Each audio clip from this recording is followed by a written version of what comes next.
Strap in, because what I'm about to tell you might just be one of the most underrated, overlooked, and dare I say genius off-season moves the Chicago Bears have made. Not at quarterback, not at wide receiver, not even on defense. And no, I'm not talking about Rome Odunze or Caleb Williams or Keenan Allen or Montez Sweat or any of the stars lighting up the headlines.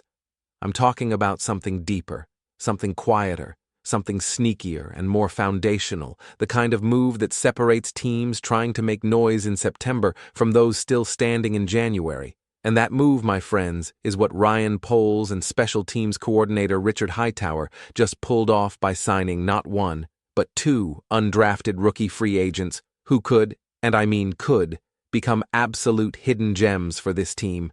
And no, this is not just hype. This is football alchemy in real time. And once you understand the layers, the stats, the physical traits, the mentality, and how these two rookies fit into the bigger picture of what the Bears are building, you'll see what I mean when I say these guys aren't just filling out a 90-man camp roster. They're chess pieces, strategically placed by a front office that's playing 3 moves ahead, and the names you need to know are J.D. Walker out of Texas A&M and J.P. Richardson out of TCU, 2 dudes from the great state of Texas with size, speed, swagger, work ethic, and that all-important chip on their shoulder that could turn them from afterthoughts on draft day into impact players on Sundays. Because when you zoom in on what these 2 guys bring to the table, not just physically but mentally and emotionally, you realize they've got that exact blend of fire, athleticism, and do whatever it takes attitude that's becoming the gold standard under Ryan Poles, Ben Johnson, and yes, Richard Hightower, who, let me tell you, is building one hell of a special teams unit in the shadows, while everyone's eyes are locked on the offensive fireworks. And make no mistake, those fireworks are real, right? I mean, this offense is looking like something we haven't seen in Chicago maybe ever, with Caleb Williams slinging it, DJ Moore cooking defensive backs, Rome Odunze stretching the field like a gazelle with rockets strapped to his cleats, Keenan Allen turning 3rd and long into poetry, and D'Andre Swift doing D'Andre Swift things.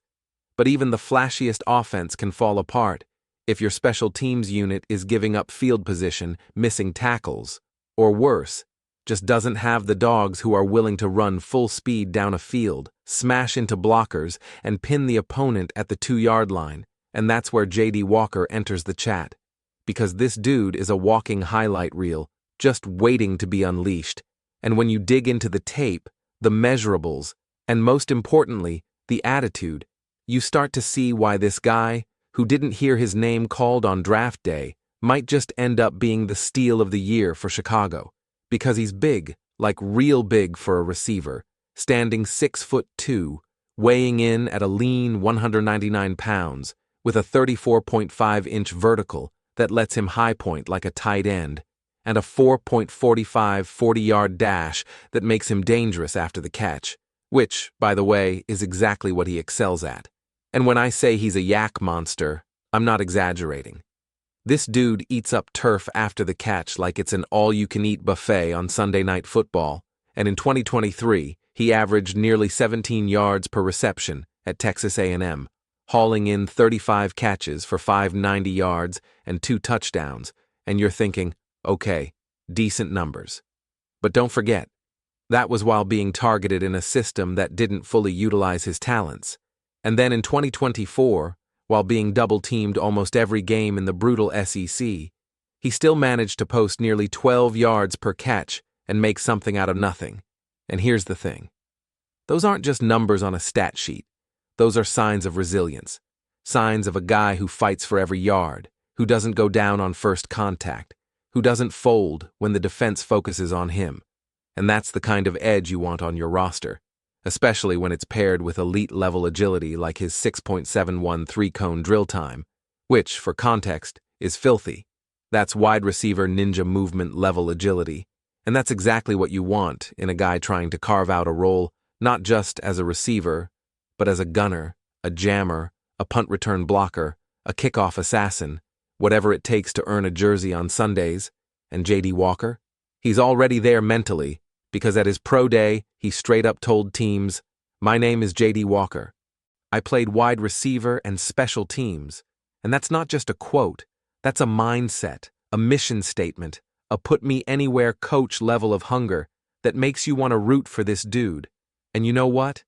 It worked, because scouts came up to him after that workout and said he surprised a lot of people. And when you surprise NFL scouts, especially the jaded, seen-it-all types, that means something. And now, with the Bears giving him a shot, he's got a chance to prove that not only does he belong, but he can thrive, contribute, and bring something unique to a wide receiver room that, let's be real, is loaded with talent, but could still use a little more size and versatility, because outside of Rome Odunze and maybe a healthy Equanimous St. Brown, if he even makes the roster, the room skews small and quick, not big and explosive.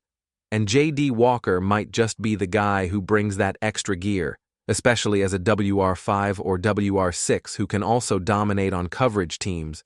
But wait, we're not done yet, because right when you think the Bears were finished scooping up hidden gems, they go and add another nearly identical but uniquely dynamic weapon in J.P. Richardson. And let me tell you, this kid is lightning in a bottle. Another 6'2", 199-pound wideout, this time from TCU, and he comes with a completely different flavor.